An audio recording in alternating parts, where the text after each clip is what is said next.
understandable English podcast. Learn English the easy way. I had one of those weird confidence crashes last weekend. Oh no, what happened? I went to a friend's birthday party and everything was completely normal. Nothing bad happened, nobody was rude. But about 10 minutes after I arrived, I suddenly felt like I was the most awkward person in the room. That's a very specific talent. I know. And the strange thing is that earlier that day I felt great. I was productive, I went for a walk, I listened to music, I was feeling confident. Then I walked into this party and my brain basically said, actually, let's ruin everything. Confidence can be surprisingly unstable. People talk about it like it's a permanent personality trait, but sometimes it changes from hour to hour. Exactly. And I thought this would be a good topic for the Understandable English podcast because I can't be the only person who experiences this. Definitely not. In fact, if you've ever walked into a room and immediately started comparing yourself to everyone around you, tell us in the comments. I honestly think this happens to more people than we realize. I think a lot of listeners will recognize that feeling. The first thing I noticed was clothes. Isn't that ridiculous? Not really. I arrived wearing what I thought was a perfectly normal outfit. Then I saw everyone else, and suddenly I felt like I had dressed for the wrong event. What were you wearing? A simple shirt, jeans, sneakers, nothing unusual. That sounds completely normal. Thank you. But in my head, everyone else looked stylish. Everyone looked confident. Everyone looked like they had accidentally walked out of a magazine. That's an impressive level of imagination. I know. Looking back, people were dressed normally. But when I started comparing myself to others, my brain stopped being objective. That's the problem. Once comparison starts, it's hard to turn it off. Exactly. I kept looking around thinking, that guy is funnier than me. That person is more interesting than me. That person has better clothes. That person probably knows how to start conversations. Meanwhile, they're probably standing there thinking exactly the same thing. That's what I always forget. Most people are paying far more attention to themselves than to you. Which is honestly comforting. It is. Then came the conversation part. Ah, yes. The social event classic. I joined a group of people who were talking about travel. A completely safe topic. Everybody likes talking about travel. Usually. One person mentioned a trip to Spain. Another person talked about Japan. Somebody else mentioned hiking in the mountains. And suddenly I couldn't think of a single interesting thing I had ever done. Even though you've traveled.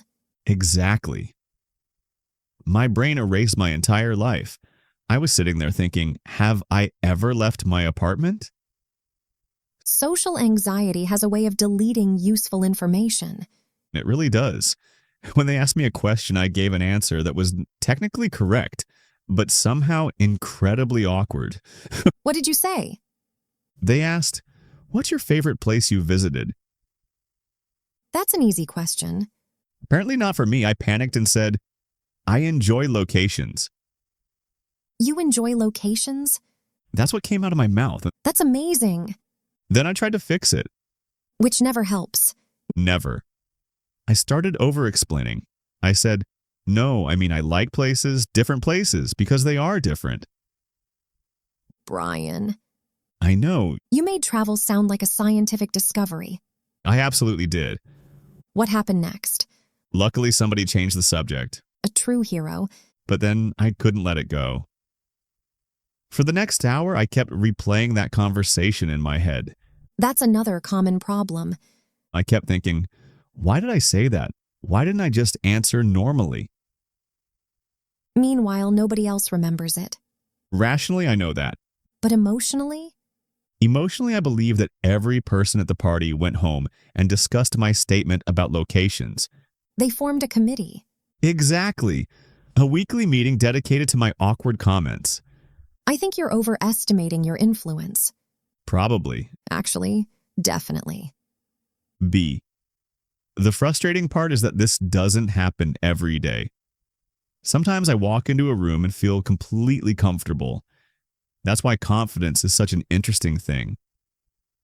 One day I can talk to strangers. The next day I struggle to order coffee. I think many people assume confident people feel confident all the time. They don't? I don't think so. I think most people have good days and bad days. That makes sense. Confidence isn't always something you have. Sometimes it's something you borrow from your mood, your energy level, your sleep, your stress level, and even the environment you're in. That's actually a really good way to describe it. Some days everything feels easy. Other days every interaction feels difficult. It's funny because before the party, I was already tired. That's important. I hadn't slept well. Work had been stressful. I was already carrying tension with me. So the party wasn't the entire problem. Right? The party was just where the problem showed up. Exactly. If that sounds familiar, leave a like on the episode because I think a lot of us blame one moment when the real cause started much earlier. That's true. Looking back, I wasn't just reacting to the people around me. I was reacting to everything that happened that week. And once you started comparing yourself to others, it became a spiral. A very dramatic spiral. Naturally. Every conversation became evidence that I wasn't confident. Even when nothing bad was happening. Exactly. That's the tricky thing about insecurity. It changes the way you interpret normal events. Someone pauses before answering and you think they dislike you. Or they're simply thinking. Someone looks away and you think you've offended them. Or they're looking at a dog. Or a snack table. The snack table is powerful competition. Honestly, I would lose that competition. Most of us would. Okay, I've talked about my emotional collapse long enough. You said you've had experiences like this too. I have, although mine looked a little different. How so? Mine happened at a work event a few years ago. That already sounds stressful. It was supposed to be casual. Those are often the most dangerous words. Casual work event. Exactly. Nobody knows how casual it's supposed to be.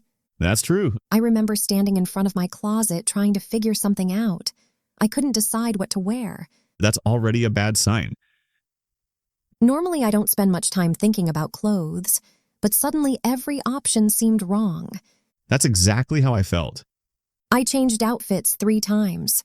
3 times? Which for me is basically a crisis. That's the Jessica version of panic. It really is. What happened when you got there? At first, everything was fine. People were talking. The atmosphere was relaxed. Then I noticed a few coworkers having very confident conversations. Oh. And I started comparing myself to them. There it is. They seemed quick, funny, and comfortable. Meanwhile, I felt awkward and quiet. It's amazing how fast that comparison happens. Very fast. Within minutes, I convinced myself that everyone else understood some secret social rule that I had missed. I've had that exact thought. Which was ridiculous because nobody knew what they were doing. That's usually the truth. But confidence problems rarely feel logical when you're experiencing them. Very true. I remember having a conversation with a coworker about books. It went perfectly well. Which means you spent 3 days overthinking it afterward. 3 days might actually be accurate. Really? I kept replaying the conversation. I kept wondering if I sounded strange. That's the worst. Eventually, I mentioned it to a friend. And? My friend said, "Do you remember every conversation you've had this week?" That's a good question. I said no. Because nobody does. Exactly. Then my friend said, "Other people don't remember yours either." That is such a simple idea, but it's powerful. It helped me let it go. I love that phrase. Me too. Because sometimes the healthiest thing we can do is let it go. Not every awkward moment needs to become a permanent memory. I wish my brain understood that. It probably does. It just forgets. Fair.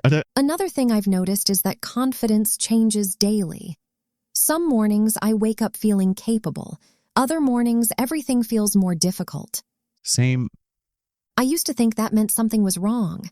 Like confidence should stay at the same level forever. Exactly. But now I think it's normal. That's actually comforting. We're humans, not machines. That's good because I would be a very unreliable machine. Extremely unreliable. Thank you. You're welcome. One thing that helps me is remembering that confidence often comes after action, not before it. I agree. If I wait until I feel completely confident before speaking to people, I'll probably wait forever. Sometimes you have to show up first. Exactly. Then confidence slowly catches up. That's such a good way to describe it. And honestly, some of my favorite conversations started awkwardly. That's true. People are usually more forgiving than we imagine. I think that's one of the biggest lessons I've learned. Most people aren't judging us as harshly as we judge ourselves. Definitely. And if somebody says something awkward, Like, I enjoy locations. exactly like that. Then what? Usually everyone forgets about it within 5 minutes. Except the person who said it. Unfortunately, yes. If you're listening and you've been overthinking a conversation recently, maybe this is your sign to let it go. That's a nice reminder. Write "let it go" in the comments if you've ever spent hours worrying about something that nobody else even noticed. I suspect there will be a lot of comments. Me too. Should we do our vocabulary tour? Let's do it. Phrase, compare yourself to others. Meaning judge yourself against other people. Example, I started to compare myself to others at the party and suddenly felt less confident. Phrase, figure something out. Meaning, find a solution or understand something. Example, I was trying to figure something out when I couldn't decide what to wear. Phrase, let it go. Meaning stop worrying about something. Example, after days of overthinking, I finally decided to let it go. Phrase, show up. Meaning, arrive somewhere or participate. Example, sometimes confidence comes after you show up and start talking. Phrase, replay it in my head. Meaning, think about an event again and again. Example, I kept replaying it in my head after the conversation ended. Phrase, turn it off. Meaning, stop a thought, feeling, or process. Example, once I started comparing myself to others, it was hard to turn it off. I like those phrases because they're all things we actually say in real life. Exactly. Well, my final thought is that confidence isn't something we permanently win or permanently lose. I agree. Some days are easier than others, and that's completely normal. Thanks for listening, everyone. We hope you enjoyed spending some time with us. And we hope the conversation felt familiar in a good way. Goodbye, everyone. Bye, everyone. Yesterday, I showed up at a party, started to compare myself to others, tried to figure something out, couldn't turn it off, replayed it in my head all night, and then finally decided to let it go when I remembered that I still enjoy locations. Somehow that's still not the strangest thing you've ever said.